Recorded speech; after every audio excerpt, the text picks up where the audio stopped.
Janaki final part. എടി ഇനിയിത് വേണ്ടടി. എന്തിനാ വെറുതെ ആ കാട്ടുപോത്തിൻ്റെ അടുത്ത് നിന്ന് കുത്തിയിരുന്ന് വാങ്ങുന്നത്? ഗൗരി ചുറ്റും നോക്കിക്കൊണ്ട് പറഞ്ഞു. അപ്പോൾ നിനക്കറിയാം നീ പ്രേമിക്കുന്നത് നല്ല അസല് കാട്ടുപോത്തിനെയാണെന്ന്. ചിത്ര അവളെ രൂക്ഷമായി ഒന്ന് നോക്കി. അത് പിന്നെ നാട് മൊത്തം അറിയുന്ന കാര്യമാണല്ലോ. ഗൗരി കൈമലർത്തി. നല്ല ബെസ്റ്റ് ക്യാമുകി. അമ്മു അവളെ നോക്കി പുച്ഛിച്ചു. ഡെടി മിണ്ടലടി, ആ വരുന്നു രുദ്രേട്ടൻ. ഗൗരി പരിഭ്രമത്തോടെ പറഞ്ഞു. ആ ഇന്നെന്തെങ്കിലുമൊക്കെ നടക്കും. ചിത്ര കൈകൂട്ടി തിരുമികൊണ്ട് ഒന്നുകൂടെ പതുങ്ങി നിന്നു. ദൂരെ നിന്നും വരുന്ന രുദ്രൻ ആരോടോ ഫോണിൽ ചീത്ത വിളിച്ചുകൊണ്ടാണ് വരുന്നത്. അവൻ്റെ മുഖം ദേഷ്യം കൊണ്ട് വലിഞ്ഞു മുറുകിയിട്ടുണ്ട്. ഏകദേശം ഒരു അരമണിക്കൂർ നേരം ഫോണിൽ ചീത്ത വിളിച്ചാണ് അവൻ ഫോൺ വെച്ചത് പോലും. ആഹാ, എജാതി തെറി.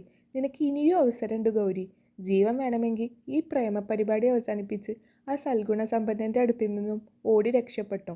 അമ്മു ഗൗരിക്ക് മുന്നറിയിപ്പ് കൊടുത്തു. ഒന്ന് പോയേടി. ഗൗരിക്ക് ദേഷ്യം വരുന്നുണ്ടായിരുന്നു.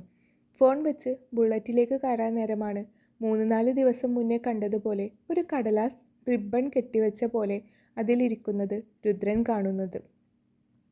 അത് കണ്ട വഴിക്ക് രുദ്രൻ്റെ ദേഷ്യം രണ്ടിരട്ടിയായി. അവൻ ചുറ്റും നോക്കി. ഗൗരിയും ചിത്രയും അമ്മുവും ശ്വാസം അടക്കി പിടിച്ചുകൊണ്ട് നിന്നു. രുദ്രൻ കടലാസ് കഷ്ണം കയ്യിലെടുത്തുകൊണ്ട് ഒരു വട്ടം കൂടെ ചുറ്റും നോക്കി ആളില്ലെന്ന് ഉറപ്പുവരുത്തി അത് നിവർത്തി നോക്കി. അതിൽ തൻ്റെ 2 ഭാവങ്ങളുള്ള മുഖം. ഇടത് കോപവും വലത് ഭാഗം പുഞ്ചിരിയും. ഗൗരവം നിറഞ്ഞ ഭാഗം ഇലപൊഴിയും കാലവുമായി ബന്ധപ്പെടുത്തി സ്വർണ്ണ നിറമുള്ള കുഞ്ഞു കുഞ്ഞു ഇലകൾ കൊണ്ട് ഭംഗിയായി വരച്ചിരിക്കുന്നു. വലത് വസന്തകാലവും ചുവന്ന പൂക്കൾ കൊണ്ട് സമ്പന്നമായ വസന്തകാലം. രുദ്രൻ കണ്ണിമ വെട്ടാതെ അതിലേക്ക് തന്നെ നോക്കി.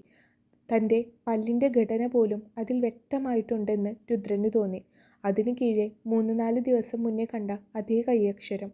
ഹേമന്തത്തിൻ്റെ പിടിമുറുക്കത്തിൽ ദ്രവിച്ചു തുടങ്ങിയ ഒരു ചിരിയുണ്ട് നിങ്ങൾക്കുള്ളിൽ. കൊഴിഞ്ഞു വീണ സ്വർണ്ണ നിറമുള്ള ഇലകൾക്കിടയിൽ ഞാനത് തിരയാൻ തുടങ്ങിയിട്ട് നാളേറെയായി. അടുത്ത വസന്തകാലത്ത് ഞാനും ഉണ്ടാകും നിന്നരികിൽ. അന്ന് എനിക്ക് വേണ്ടി നീ ഉള്ളു തുറന്നൊന്ന് ചിരിക്കണം. ഈ ജാനകിക്ക് അതിലും ഭംഗിയുള്ള ഒരു വസന്തകാലം വേറെ കിട്ടാനുണ്ടോ? രുദ്രൻ്റെ കയ്യിലിരുന്ന് ആ കടലാസ് വിറച്ചു. അത് വലിച്ചു കീറാൻ ബുദ്ധി കൽപ്പിക്കുമ്പോഴും ഹൃദയം അരുത് എന്ന് പറയുന്നു. ഏതോ ഒരു പെണ്ണിൻ്റെ കേവലം ചാബല്യങ്ങൾ എന്ന് ബുദ്ധി മുദ്ര കുത്തുമ്പോഴും അതൊരുവളുടെ മനസ്സാണെന്ന് ഹൃദയം തർക്കിക്കുന്നു. രുദ്രൻ്റെ ഉള്ളു കനത്തു. ഇത് വരച്ചവൾ തൻ്റെ അരികിൽ എവിടെയെങ്കിലും നിന്ന് തന്നെ നിരീക്ഷിക്കുന്നുണ്ടാകുമെന്ന് അവന് ഉറപ്പുണ്ടായിരുന്നു. കയ്യിലിരിക്കുന്ന കടലാസ് വലിയൊരു ചോദ്യചിഹ്നമായി മാറുന്ന പോലെ രുദ്രന് തോന്നി. ഉപേക്ഷിക്കണോ അതോ കൂടെ കൂട്ടണോ? കൂടെ കൂട്ടിയാൽ ഒരു പക്ഷേ പിന്നീട് ഒരിക്കലും കരകയറാൻ പറ്റാത്ത അത്രയും വലിയ ബാധ്യതയാവുമോ അത് എന്നവൻ ആശങ്കപ്പെട്ടു. ഗൗരി പിടയുന്ന നെഞ്ചോടെ അവനെ തന്നെ ഉറ്റുനോക്കിക്കൊണ്ട് നിന്നു. രുദ്രൻ ഒരു നിമിഷത്തെ തോന്നലിൽ അത് പിന്നെയും 2ആയി കീറിയെറിഞ്ഞു. ഗൗരിയുടെ നെഞ്ചു വിങ്ങി. ചിത്രക്കും അമ്മുവിനും വല്ലാത്ത സങ്കടം തോന്നി. ഓരോ തവണയും അവൻ കീറിയെറിയുന്നത് തൻ്റെ പ്രണയിനിയുടെ ഹൃദയമാണെന്ന് അവൻ അറിയുന്നില്ലല്ലോ. വലിഞ്ഞു മുറുകിയ മുഖത്തോടെ രുദ്രൻ ബുള്ളറ്റിലേക്ക് കയറി. ഞൊടിയിടയിൽ പൊടി പറത്തിക്കൊണ്ട് അത് മുന്നോട്ട് കുതിച്ചു. ചിത്ര വേഗത്തിൽ ഓടിച്ചെന്ന് അവൻ കീറിയെറിഞ്ഞ കടലാസിലെ മണ്ണ് തട്ടി മാറ്റിക്കൊണ്ട് കയ്യിലെടുത്തു. ഗൗരി ചിത്രയെയും നോക്കി മൗനമായി നിന്നു. ഗൗരിക്ക് സങ്കടമായി എന്ന് ചിത്രക്ക് മനസ്സിലാവുന്നുണ്ടായിരുന്നു. നീ ഇങ്ങനെ തളരാതെ എൻ്റെ ഗൗരി. അല്ലെങ്കിലും ആ മല പെട്ടെന്നൊന്നും ഉരുകില്ലെന്ന് അറിഞ്ഞിട്ട് തന്നെയല്ലേ നമ്മൾ ഈ പണിക്കിറങ്ങിയത്. ചിത്ര ഗൗരിയുടെ തോളിലൂടെ കൈയിട്ടുകൊണ്ട് ചേർത്ത് പിടിച്ചു. നല്ല അവിയലുണ്ടാക്കിയിട്ടുണ്ട് ഇന്നെൻ്റെ അമ്മ. വീട്ടിൽ പോയി അതും കൂട്ടി 2 പ്ലേറ്റ് ചോറങ്ങ് വാരിയുണ്ടിട്ട് അടുത്തത് വരക്കാൻ നോക്കടി. നിന്റെ രുദ്രേട്ടൻ ഇതുപോലെ ഇനിയും കയറിയെറിയുമായിരിക്കും. അങ്ങനെ അതങ്ങ് സ്ഥിരമായി പെട്ടെന്നൊരു ദിവസം ഇത് കിട്ടാതെ വരുമ്പോൾ അങ്ങേര് ഇതിന് കാത്തിരുന്നു തുടങ്ങും. നീ കണ്ടോ? ചിത്ര ആത്മവിശ്വാസത്തോടെ പറഞ്ഞു. പക്ഷേ ഗൗരിയുടെ ആത്മവിശ്വാസം ചോർന്നു പോവാൻ തുടങ്ങിയിരുന്നു. താൻ അത്രയൊക്കെ പറഞ്ഞിട്ടും ഗൗരിയുടെ മുഖം തെളിഞ്ഞിട്ടില്ല എന്ന് ചിത്രയും ശ്രദ്ധിച്ചിരുന്നു. ചിത്ര ഗൗരിയെ എന്തോ പറഞ്ഞു ഉപദേശിക്കാൻ തുടങ്ങുമ്പോഴാണ് രുദ്രൻ്റെ ബുള്ളറ്റിൻ്റെ ശബ്ദം ഇരുവരുടെയും ചെവിയിലേക്ക് അടിച്ചു കയറിയത്. ദൂരെ നിന്നും അവൻ്റെ ബുള്ളറ്റ് കണ്ണിൽ പെട്ടതോടെ ഇരുവർക്കും ആദിയായി. ഇങ്ങനെയല്ലേ ഇപ്പോൾ കാറ്റുപോലെ പോയത്, ഇതിപ്പോൾ എന്തിനാ പിന്നെയും കെട്ടിയെടുക്കുന്നേ? ചിത്രയും ഗൗരിയും പരിഭ്രാന്തിയോടെ ഒളിക്കാനുള്ള സ്ഥലം തേടി. ചിത്ര കയ്യിലുള്ള പടം താഴേക്ക് തന്നെ ഇട്ടുകൊണ്ട് വേഗത്തിൽ ഗൗരിയെയും വിളിച്ചുകൊണ്ട് മറഞ്ഞു നിന്നു. രുദ്രൻ വണ്ടിയിൽ നിന്ന് ഇറങ്ങുന്നതും ചുറ്റും കണ്ണോടിക്കുന്നതും പെൺകുട്ടികൾ മറഞ്ഞു നിന്നു നോക്കി. തൊട്ടടുത്ത നിമിഷം അവൻ്റെ കണ്ണുകൾ താഴെ കിടക്കുന്ന കടലാസിലേക്ക് നീണ്ടു. അവൻ അത് വേഗത്തിൽ കയ്യിലെടുത്ത് ഒന്നുകൂടെ ഇരുത്തി നോക്കിയതിന് ശേഷം തിരികെ ബുള്ളറ്റിലേക്ക് തന്നെ വെച്ചുകൊണ്ട് അത് ഓടിച്ചുപോയി. ആ കാഴ്ച കാണെ ഗൗരി കണ്ണൊന്ന് കൂട്ടി തിരുമ്മി. അസ്ത്രം കൊള്ളേണ്ടിടത്ത് കൊണ്ടു തുടങ്ങിയടി. ചിത്രയും അമ്മുവും വായും പൊളിച്ചു നിന്നുപോയി. ഗൗരിക്ക് അന്നേരവും തൻ്റെ കണ്ണുകളെ വിശ്വസിക്കാൻ കഴിയുന്നില്ലായിരുന്നു. പിന്നെയും രുദ്രനെ തേടി ആ ചിത്രങ്ങൾ വന്നുകൊണ്ടേയിരുന്നു. മറഞ്ഞിരുന്ന് ചിത്രങ്ങൾ അയക്കുന്നവളെ കാണാൻ രുദ്രനും എപ്പോഴൊക്കെയോ ആഗ്രഹം തോന്നി തുടങ്ങി. ചിലപ്പോഴെല്ലാം അവന് ദേഷ്യം വരും. ആരാണെങ്കിലും മുന്നിൽ വന്നോടെ എന്നവൻ ചിന്തിക്കും. ഇടയ്ക്ക് ആരെങ്കിലും തന്നെ വെറുതെ പറ്റിക്കാനാണോ ഇത് ചെയ്യുന്നതെന്നും ഓർക്കും. ഡി ഗൗരി, രാവണൻ വരുന്നതിന് മുമ്പ് അത് വെച്ചിട്ടിങ്ങ് വാ. അങ്ങേരുടെ കൈ കിട്ടിയാൽ ഉള്ള സ്ഥിതി അറിയാമല്ലോ. നമ്മളെ രണ്ടിനെയും ഒടിച്ചു കോർത്ത് വല്ല മരത്തിലും കെട്ടി തൂക്കും. ചിത്ര ഭയത്തോടെ ചുറ്റും നോക്കി. ഗൗരി ബുള്ളറ്റിൻ്റെ ഇടയിലേക്ക് താൻ വരച്ച ചിത്രം തിരികുകയായിരുന്നു അന്നേരം. ഇതിപ്പോൾ 13ാമത്തെ ചിത്രമാണ്. ഓരോ ചിത്രം കിട്ടുമ്പോഴും രുദ്രൻ പല്ലിഞ്ഞെരിച്ച് ഗൗരവത്തോടെ വരച്ച ആളെ കിട്ടാൻ ചുറ്റും നോക്കുന്നത് കാണാം. അതുകൊണ്ട് മൂവരും വളരെ ശ്രദ്ധയോടെ ചെയ്യുന്ന ജോലിയാണത്. മുഖത്തൊരു ഭാവമാറ്റവുമില്ലാതെ ചിത്രവും നാലായി മടക്കി കയ്യിൽ വെച്ച് പോകുന്നത് കാണാം എന്നല്ലാതെ രുദ്രൻ്റെ മനസ്സിൽ എന്താണെന്ന് വായിച്ചെടുക്കാൻ മൂവർക്കും സാധിച്ചിട്ടുമില്ല എന്നതായിരുന്നു യാഥാർത്ഥ്യം. ഗൗരി ചിത്രം വെച്ച് തിരിഞ്ഞു നടക്കാൻ ഒരുങ്ങവെയാണ് മറ്റൊരു കടലാസ് തുണ്ട് വണ്ടിയിലിരിക്കുന്നത് കാണുന്നത്. ഗൗരി അല്പം സംശയിച്ചു നിന്നു. എന്താടി, ഇങ്ങോട്ട് വാ. ചിത്ര ചുറ്റും നോക്കി ശബ്ദമടക്കി അവളെ അരികിലേക്ക് വിളിച്ചു. രുദ്രൻ ഏത് നിമിഷവും വരുമെന്ന് അവളുടെ മനസ്സ് പറയുന്നുണ്ടായിരുന്നു. ഇടി ചിത്രേ, ഇതിൽ വേറെ ഒരു കടലാസ്, ഗൗരി വിളിച്ചു പറഞ്ഞു. വായും പൊളിച്ച് നിൽക്കാതെ അതും എടുത്തിങ്ങ് വാ. മിക്കവാറും അത് നിനക്കുള്ള ഏണി തന്നെയായിരിക്കും, ചിത്ര സ്വകാര്യം പോലെ പറഞ്ഞു. ഗൗരി ഒന്ന് തലയാട്ടിക്കൊണ്ട് കടലാസും എടുത്തുകൊണ്ട് ചിത്രയുടെ അരികിലേക്ക് ഓടി. തൊട്ടടുത്ത നിമിഷം രുദ്രൻ അവിടേക്ക് വന്നിരുന്നു. തലനാരിഴക്കാണ് താൻ രക്ഷപ്പെട്ടതെന്ന് തോന്നിപ്പോയി ഗൗരിക്ക്. ദേടാ, കഴിഞ്ഞ വട്ടത്തെ പോലെ ഒരു കടലാസ്. വണ്ടിക്കരികിലെത്തിയ വിഷ്ണുവാണ് ആദ്യം ഗൗരി വെച്ച കടലാസ് കണ്ടത്. രുദ്രൻ ചിത്രം കീറിക്കളഞ്ഞ അന്ന് മാത്രമേ വിഷ്ണു അവനൊപ്പം ഉണ്ടായിരുന്നുള്ളൂ. പിന്നെയും അതുപോലെയുള്ള ചിത്രങ്ങൾ കിട്ടിയതും താൻ അത് സൂക്ഷിച്ചു വെക്കുന്നതും ഒന്നും രുദ്രൻ മനഃപൂർവ്വം തന്നെ വിഷ്ണുവിനോട് പറഞ്ഞിട്ടുണ്ടായിരുന്നില്ല. പിന്നെ അത് മതി വിഷ്ണുവിന് തന്നെ കളിയാക്കാൻ. ലോകത്ത് ആനന്ദവല്ലി എന്ന അവൻ്റെ മുത്തശ്ശിയോടും ഉറ്റ സുഹൃത്തായ വിഷ്ണുവിനോട് മാത്രമേ അവൻ അല്പം അയഞ്ഞ് സംസാരിക്കാറുള്ളൂ. അതിനുമപ്പുറം ഒരു പരിധിവരെ ആരെയും രുദ്രൻ ജീവിതത്തിലേക്ക് അടുപ്പിച്ചിട്ടില്ല. ഏതവളാണ് ഈ പണിയൊപ്പിക്കുന്നത്, വിഷ്ണു ചുറ്റും കണ്ണോടിച്ചുകൊണ്ട് പറഞ്ഞു. അന്നേരം അത്രയും വിഷ്ണുവിൻ്റെ കയ്യിലുള്ള കടലാസിലേക്കായിരുന്നു രുദ്രൻ്റെ ശ്രദ്ധ. ഓരോ വട്ടം ഓരോ പെയിൻറ്റിങ് കാണുമ്പോഴും തൻ്റെ ഉള്ളിൽ മറ്റെന്തൊക്കെയോ മാറ്റങ്ങൾ വരുന്നത് രുദ്രന് അറിയാനുണ്ടായിരുന്നു. പക്ഷേ തോറ്റു കൊടുക്കാൻ വയ്യ, അത് ആരോട് സമ്മതിച്ചു കൊടുക്കാനും വയ്യ. ഇതൊക്കെ ചെയ്യുന്നത് ആരാണെന്ന് പോലും തനിക്കറിയില്ല. തന്നെ കളിപ്പിക്കാൻ ആരെങ്കിലും ചെയ്യുന്നതാണോ അതോ ഇഷ്ടം കൊണ്ടാണോ ഒന്നും അറിയില്ല. രുദ്രൻ ആലോചിച്ച് നിൽക്കുമ്പോഴേക്കും വിഷ്ണു അത് തുറന്നു പോലും നോക്കാതെ വലിച്ചു കീറിയിരുന്നു. ഇവളുമാരെയൊക്കെ കയറൂരി വിട്ടേക്കുവാണോ, വിഷ്ണു പിറുപിറുത്തു. രുദ്രനെ ഒന്ന് തടയാൻ കഴിയുന്നതിനു മുന്നേ വിഷ്ണു അത് ചവിട്ടിക്കൂട്ടി എറിഞ്ഞിരുന്നു. തൊട്ടടുത്ത നിമിഷം രുദ്രൻ വിഷ്ണുവിൻ്റെ കരണം പുകച്ചൊന്നു കൊടുത്തു. അടികൊണ്ട് വിഷ്ണു പകച്ചുപോയി. എന്നതാടാ, നീ എന്തിനാ എന്നെ തല്ലിയേ?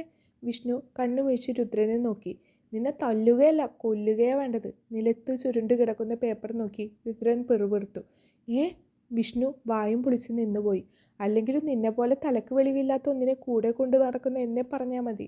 രുദ്രന് ദേഷ്യം അടങ്ങുന്നില്ലായിരുന്നു. അവൻ വെട്ടിത്തിരിഞ്ഞ് വണ്ടിയിലോട്ട് കയറി വണ്ടി സ്റ്റാർട്ട് ചെയ്തു. നിലത്ത് കിടക്കുന്ന കടലാസ് എടുക്കണമെന്നുണ്ടായിരുന്നുവെങ്കിലും വിഷ്ണുവിൻ്റെ മുന്നിൽ വെച്ചുള്ള ആ സാഹസം തൽക്കാലം രുദ്രൻ വേണ്ടത് വെച്ചു. നീ ഇതെങ്ങോട്ടാ?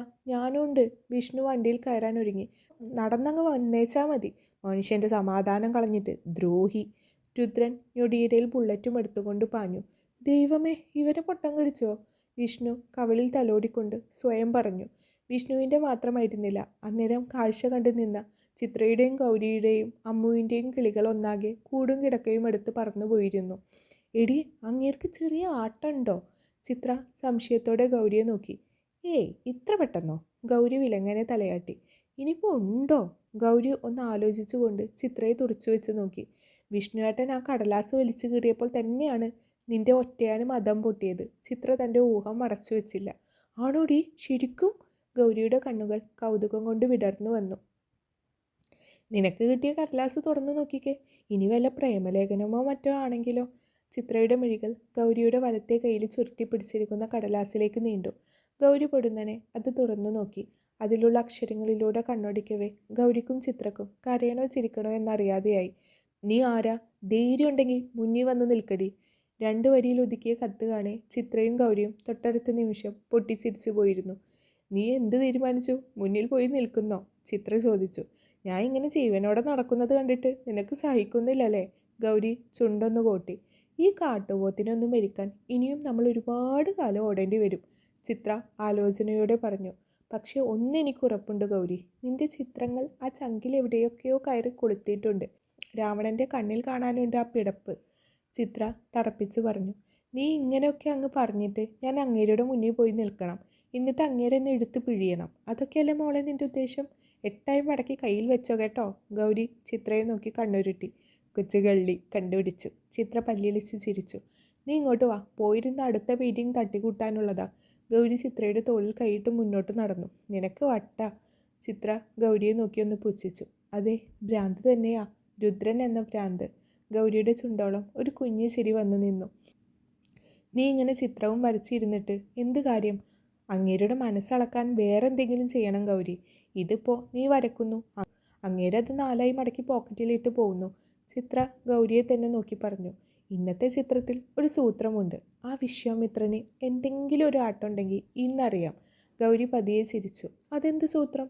ചിത്ര അവൾ വരച്ചുകൊണ്ടിരിക്കുന്ന ചിത്രത്തിലേക്ക് ഉറ്റുനോക്കി. ചുവപ്പും ഓറഞ്ചും ഇടകലർത്തി വരച്ച ചിത്രത്തിൽ രുദ്രനൊപ്പം ഗൗരിയുടെ രൂപം കൂടെ ഉണ്ടായിരുന്നു. പക്ഷേ മുഖം മാത്രം പൂരിപ്പിക്കാതെ അത് പാതി വഴിയിൽ നിർത്തിയിരുന്നു. കുഞ്ഞിലെ മുതൽ ഒപ്പമുള്ളതുകൊണ്ട് അത് ഗൗരിയുടെ രൂപമാണെന്ന് ചിത്രക്ക് ഒറ്റ നോട്ടത്തിൽ മനസ്സിലായി. പക്ഷേ രുദ്രനെ പോലെ പെണ്ണുങ്ങളെ കണ്ടാൽ തന്നെ മുഖം വെട്ടിച്ച് നടക്കുന്ന ഒരു മനുഷ്യന് അത് കണ്ടുപിടിക്കുക തീർത്തും പ്രയാസം തന്നെയായിരിക്കും. പക്ഷേ അന്നേരമാണ് ചിത്രത്തിന് താഴെ ഗൗരി എഴുതി ചേർക്കുന്ന ഉരുട്ട കൈയക്ഷരത്തിലേക്ക് ചിത്രയുടെ കണ്ണുകൾ നീണ്ടത്. അത് കാണെ ചിത്രയുടെ കണ്ണുകൾ ആകാംക്ഷ കൊണ്ട് ചുരുങ്ങിപ്പോയി. എടി ഗൗരിയെ, ഇത് പൊളിക്കും, ചിത്ര ആവേശത്തോടെ പറഞ്ഞു. ഗൗരി മറുപടിയായി പതിയൊന്ന് ചിരിച്ചു.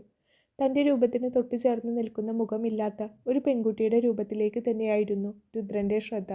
നീണ്ട തലമുടിയും കാതിൽ ചെറിയൊരു ജുമുക്കയും നീണ്ട കഴുത്തിൽ ഒരു നൂല് പോലെയുള്ള മാലയും. ദാവിണിയാണ് വേഷം.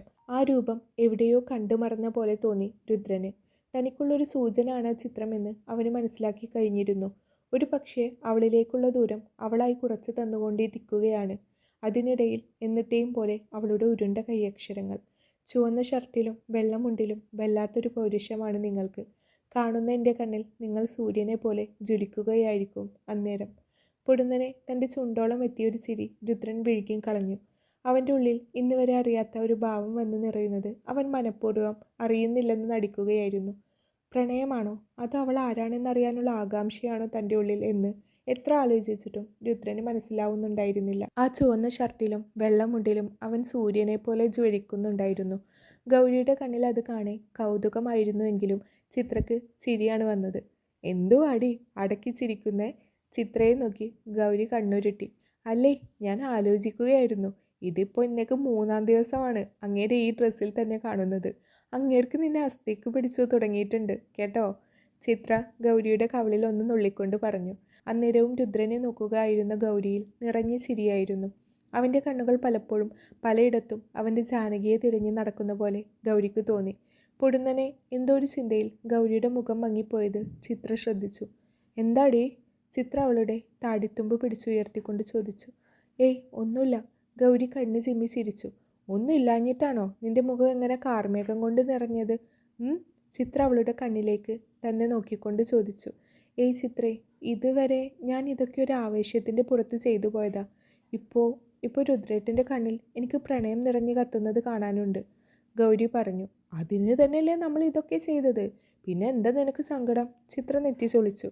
ഒരുപാട് മുന്നോട്ട് ആലോചിക്കുമ്പോൾ മനസ്സ് ശൂന്യമായിക്കൊണ്ടിരിക്കുകയാണ്. ഒരിക്കൽ രുദ്രേട്ടൻ്റെ മുന്നിൽ പിടികൊടുക്കേണ്ടി വരില്ലേ?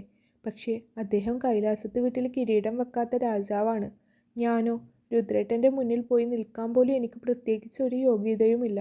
പറയുമ്പോൾ ഗൗരിയുടെ ശബ്ദം ഇടറുന്നുണ്ടായിരുന്നു. ഞാൻ ആലോചിച്ചിട്ട് നിനക്ക് പ്രത്യേകിച്ച് ഒരു കുറവുമില്ല. പണം നോക്കി അങ്ങേര് നിന്നെ വേണ്ടെന്ന് വെക്കുമെന്ന് ഒരിക്കലും ഞാൻ കരുതുന്നില്ല. അത് നിനക്കും അറിയാം. അങ്ങനെ അടുത്ത് അറിഞ്ഞിട്ട് തന്നെയല്ലേ നീ അങ്ങേരെ സ്നേഹിച്ചു തുടങ്ങിയത്? ചിത്ര എടുത്തടിച്ച പോലെ ചോദിച്ചു. എന്നാലും, ഗൗരി പറഞ്ഞു. ഒരെന്നാലും ഇല്ല. ഇനി കളി നമുക്കേ ഒന്ന് മാറ്റിപ്പിടിക്കാം. അപ്പോൾ അറിയാം രുദ്രൻ ഇത് തമാശ ആയിട്ടാണോ സീരിയസ് ആയിട്ടാണോ എടുത്തിരിക്കുന്നതെന്ന്. എങ്ങനെ? ഗൗരി ആകാംക്ഷയോടെ ചോദിച്ചു. അതൊക്കെയുണ്ട്, ചിത്ര ഒറ്റക്കണ്ണിറുക്കിക്കൊണ്ട് ചിരിച്ചു. പിന്നെ പിന്നെ സ്മരണ വേണം, സ്മരണ. എന്തായാലും ഇതിൻ്റെയൊക്കെ നന്ദിയായി നിങ്ങൾക്ക് ജനിക്കുന്ന കുഞ്ഞിന് എൻ്റെ പേര് തന്നെ ഇടണേടി. ചിത്ര ഗൗരിയെ നോക്കി കളിയാക്കി. ഒന്ന് പോടി, വേറെ പേരില്ലാത്ത പോലെ. ഗൗരി അവളെ നോവാതെ ഒന്ന് നുള്ളി. അയ്യോടി, പെണ്ണിന് നാണം. ചിത്ര ചുവന്നു പോയ ഗൗരിയുടെ മുഖം നോക്കി പൊട്ടിച്ചിരിച്ചു. എടാ, നീ ഇപ്പോൾ കുളിയും നനയോ ഒക്കെ നിർത്തിയോ? വിഷ്ണു രുദ്രനെ അടിമുടി ഒന്ന് നോക്കിക്കൊണ്ട് ചോദിച്ചു. രുദ്രൻ മനസ്സിലാവാത്ത പോലെ വിഷ്ണുവിനെ തന്നെ നോക്കി.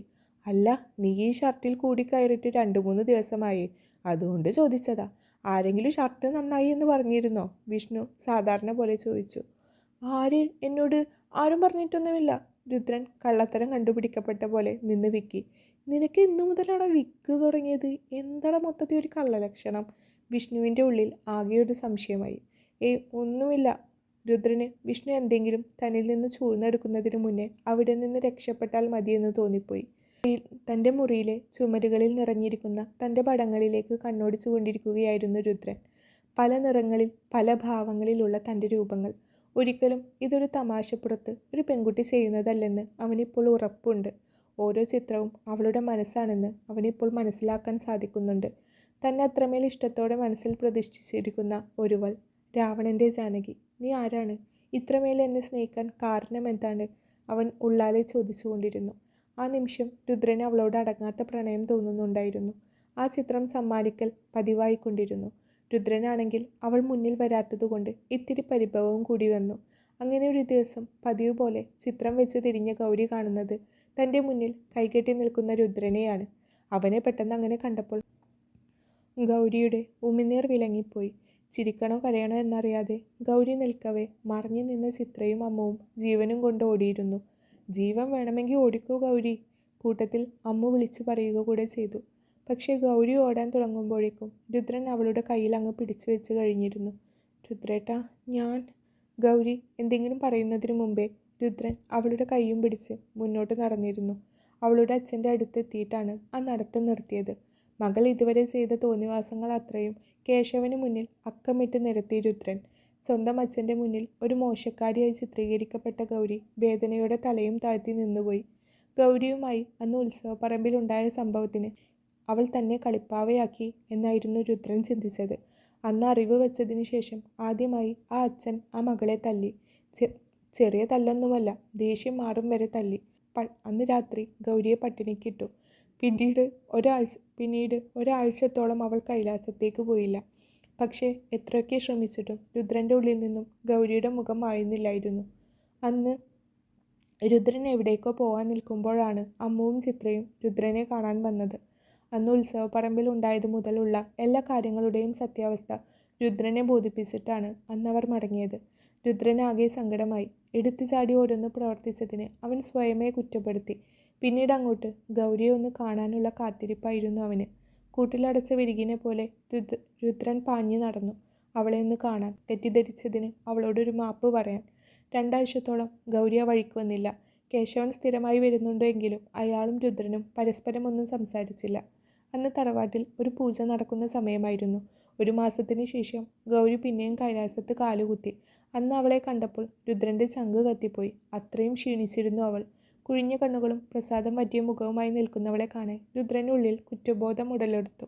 അന്ന് ആ വീട്ടിലെ കാര്യങ്ങളെല്ലാം ലക്ഷ്മി അമ്മക്കൊപ്പം ചെയ്യാൻ കൂടിയെങ്കിലും പലവട്ടം തൻ്റെ അരികിലൂടെ നടക്കുന്ന രുദ്രനെ അവൾ കണ്ടില്ലെന്ന് നടിച്ചു.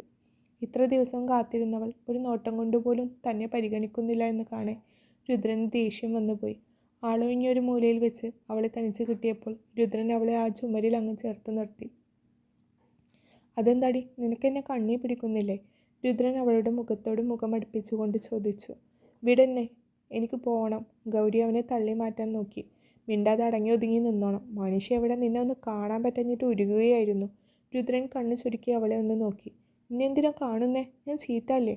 ആണുങ്ങളെ വല വീശി പിടിക്കാൻ നടക്കുന്നവളല്ലേ? ഗൗരി അവനെ തള്ളി മാറ്റാൻ നോക്കി. തൊട്ടടുത്ത നിമിഷം രുദ്രൻ അവളെ തൻ്റെ മുറിയിലേക്ക് വലിച്ചിട്ട് ആ വാതിലും ചേർത്തടച്ചിരുന്നു. ചുറ്റുമൊന്ന് വെറുതെ നോക്കിയ ഗൗരി അതേ നിൽപ്പിൽ തരിച്ചു നിന്നുപോയി. ചുമർ നിറയെ താൻ വരച്ച ചിത്രങ്ങൾ, ഓരോന്നിൻ്റെയും താഴെയുമായി താൻ എഴുതിയ അക്ഷരങ്ങൾ. ആ കാഴ്ചയിൽ ഗൗരിയുടെ ഹൃദയം വല്ലാത്ത ശക്തിയോടെ മിടിച്ചുയർന്നു വന്നു. ചിത്രങ്ങൾ ഓരോന്നായി ഒട്ടിച്ചതിന് കീഴെ ചുമരിൽ ചുവന്ന നിറത്തിൽ എൻ്റെ ജാനകി എന്നെഴുതിയ അക്ഷരങ്ങൾ അവൾ ഒരു വിങ്ങലോടെയാണ് വായിച്ചത്. അവൾ അടിമുടി ഒന്ന് പൂത്തിളഞ്ഞു പോയി. അപ്പോൾ താൻ സ്നേഹിക്കുന്ന പോലെ തന്നെയും രുദ്രൻ മനസ്സിൽ കൊണ്ടു നടക്കുന്നോ എന്നൊരു ചിന്തയിൽ പോലും അവളിലെ ഓരോ രോമകൂപങ്ങളും എഴുന്നേറ്റ് നിന്നു. ചുമരിലെ ഓരോ ചിത്രങ്ങളിലും വെറുതെ തൊട്ട് തലോടി നടന്നു ഗൗരി. ഉള്ളിൽ ഒരു ഇണക്കുരുവി ചിറകടിച്ച് പറക്കുന്നുണ്ട് അവളുടെ. ഗൗരി. കാതോരം രുദ്രൻ്റെ സ്വരം. ഗൗരി ചുമൽ പതിയെ വെട്ടിച്ചു. അപ്പോഴേക്കും രുദ്രൻ അവളുടെ ഇടംകഴുത്തിൽ ചുംബിച്ചിരുന്നു. ഇടയ്ക്കെപ്പോഴും അവൻ്റെ അധരങ്ങൾ അപ്പാടെ മുഖമെല്ലാം പരതി നടന്നു. ദിവസങ്ങളോളം അവൾ അനുഭവിച്ച ഹൃദയവേദന അവൻ പതിയെ മായ്ച്ചു തുടങ്ങിയിരുന്നു. കൈലാസത്ത് വീട്ടിൽ വർഷങ്ങൾക്കപ്പുറം രുദ്രൻ്റെയും ഗൗരിയുടെയും കുഞ്ഞുമക്കൾ ഓടിക്കളിച്ചു തുടങ്ങി. ഇടയ്ക്കെല്ലാം ചിത്രയും ഗൗരിയും അമ്മുവും ഒപ്പം കൂടും. അന്നേരം രുദ്രൻ്റെ പിന്നാലെ നടന്ന കഥകളും അവൻ്റെ തല്ല് ഭയന്നു വിറച്ച് നടന്നിരുന്ന നാളുകളും ഓർത്ത് പറഞ്ഞ് മൂവരും ചിരിക്കും, പരസ്പരം കളിയാക്കും. അവരങ്ങനെ സന്തോഷത്തോടെ ജീവിക്കട്ടെ, അല്ലേ? പ്രതിലിപിയിൽ സൂര്യകാന്തി പെണ്ണ് സൂര്യകാന്തി എന്നൊരു ഐഡിയ ഉണ്ട്. അതിൽ സെർച്ച് ചെയ്ത് കഴിഞ്ഞാൽ ഈ കഥയുടെ പൂർണ്ണ രൂപം നിങ്ങൾക്ക് വായിക്കാൻ പറ്റും. ഒരുപാട് രസകരമായ നിമിഷങ്ങളും ഒരുപാട് ചിരിക്കാനുള്ള, അതേപോലെ ഒരുപാട് പ്രണയരംഗങ്ങളുമുള്ള ഒരു സ്റ്റോറിയാണിത്. ആദ്യം ഞാൻ ഈ ചെറിയ കഥാരൂപത്തിലാണ് ഇത് എഴുതിയത്. എന്നിട്ട് അതിൽ വിഷയം മാറ്റി എഴുതി ഒരുപാട് മാറ്റങ്ങൾ വരുത്തിയാണ് രണ്ടാമത് ആ സ്റ്റോറി 100 പാർട്ടിൽ ഉൾക്കൊള്ളിച്ച് എഴുതിയത്. മംഗ്ലീഷ് മമ്മിയാണ് ആ കഥയുടെ ഹൈലൈറ്റ്. നിങ്ങൾക്ക് താല്പര്യമുണ്ടെങ്കിൽ വായിച്ചു നോക്കാം. ഒരു ചുരുങ്ങിയ രൂപം നിങ്ങൾക്ക് ഇഷ്ടപ്പെട്ടിട്ടുണ്ടെങ്കിൽ ആ കഥ നിങ്ങളെ നിരാശപ്പെടുത്തില്ല. Thank you.